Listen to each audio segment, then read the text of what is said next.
Let's say I won the Holy Grail War and I was given the Holy Grail. What is the one wish I would make? To be honest, it's pretty simple. I am making Mordred Pendragon, the Saber of Red, and her master Shishigo, the main protagonists of Fate Apocrypha, instead of that cardboard piece of, I can't say that on YouTube. Instead of making Shig the main character, Shig and Jean. And honestly, that isn't the only thing I would change about Fate Apocrypha. There's a lot of things I believe that could have been changed to make Fate Apocrypha way better than it is. Fate Apocrypha personally is one of my favorite Fate adaptations. I think it's very enjoyable and very fun. But oh my god, Shig and Jean really ruined it for me when I found out Mordred was not the main character.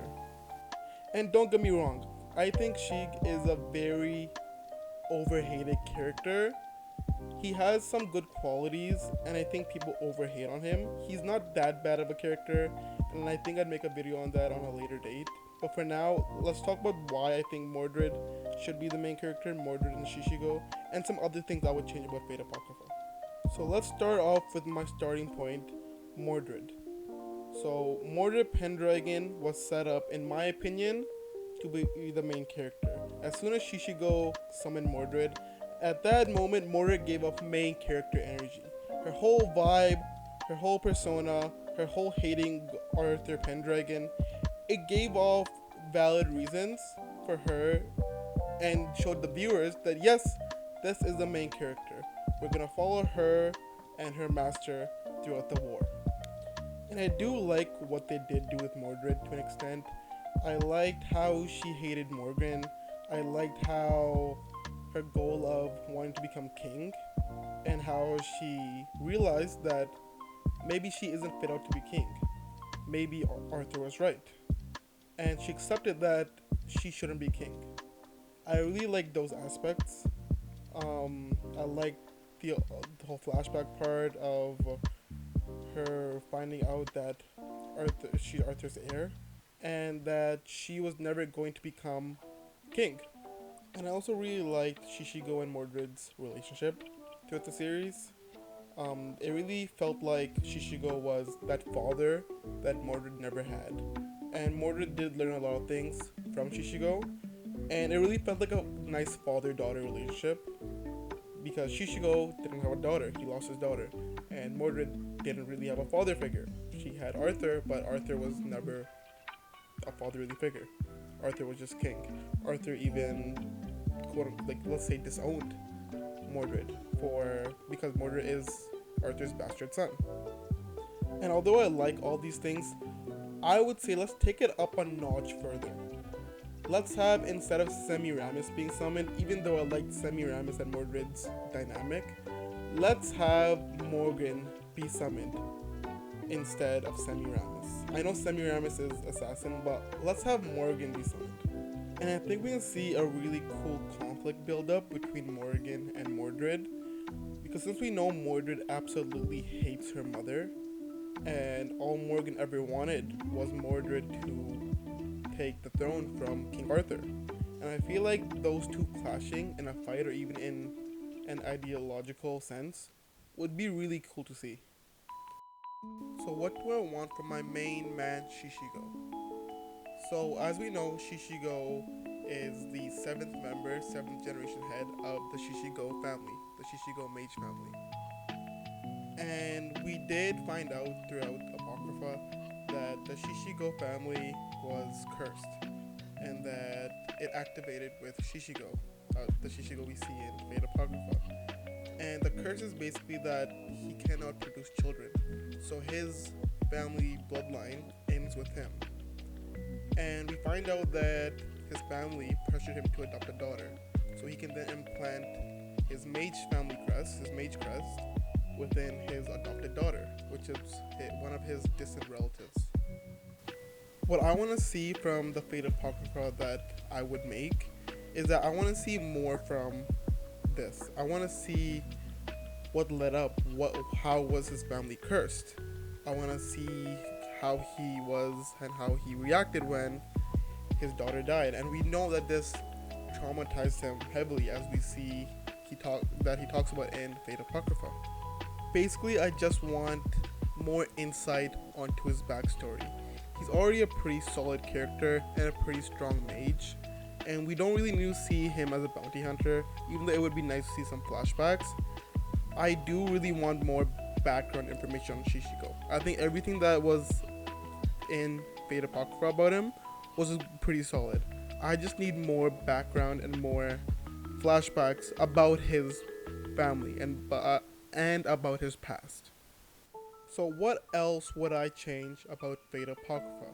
Now that I got my main 2 points aside, let's talk about the next thing I would change. Darnik, Preston, Yugada Millennia. I think I said that right. Anyways, Darnik. So what do I want to do with Darnik? Honestly, I don't want to do anything. I want him kicked out of the entire series. We know that Darnik and his family started the Greater Holy Grail War, but I feel like Darnik doesn't really add anything else to the story. All he adds is that he started the Great Holy Grail War. And the whole him fusing with Vlad to make Dracula and the whole season 1 finale, it's very, what's the word, very, it's not done well. I did not like it. It's really lame. They kind of set him up to be like the main antagonist or whatever, and then he fuses with Vlad, and then it becomes a mess. Then all the servants fight against it. I did not like it. Honestly, I would kick him out. Have ShirouEmiya start the Great Holy Grail War, as we see he was also present during the time when Darnik stole the Great Holy Grail War. Sorry, the Greater Holy Grail to start this war. And have Shiro start it all. Instead of him being with the church, which does fit in pretty well, have him create maybe his own gang or his own followers and have them be his allies. And then we can have the Mages Association fight against ShirouEmiya's legion or his allies. And have ShirouEmiya the only antagonist in Fate Apocrypha. Adding Darnik and Vlad, and it's very unnecessary. And that brings me to my next point, ShirouEmiya. I really enjoyed his character. I think his golden motives were very valid. I just think he was very underutilized as the final antagonist in Fate Apocrypha. Now we give him 2 full seasons to develop as a character and to develop as the final main antagonist, instead of that 1 season where we rush into him being the final villain or final antagonist. Maybe we can see Shishigo and Amukusa have some clashes and have some differing ideologies. And maybe instead of Semiramis, Morgan can be Amukasa's servant. And maybe that way we can get Mordred and Morgan's clash, and maybe even Shishigo and Amukasa clashing. Even though I know Shishigo and Amukasa did not have any sort of clashes or differences in the original Fate Apocrypha, maybe in this one we can have something. And this Fate Apocrypha, I still do want Jean to be the ruler class servant and still mediate over the war. And I still do want Jean and Shiro to have some sort of clash or connection, because I do really like their dynamic in the original Fate Apocrypha, and I would still like that to be carried out in this different Fate Apocrypha. And since we're talking about servants and characters from the first Fate Apocrypha, not this different Fate Apocrypha, I would still want Siegfried and Karna to have the rivalry. I would still want Chiron and Achilles to have the rivalry. Anyways, you know what I'm trying to say. I would still like all those characters to have their clashes. And even with Atalante and Ruler having their whole little difference, I would still want all of those things.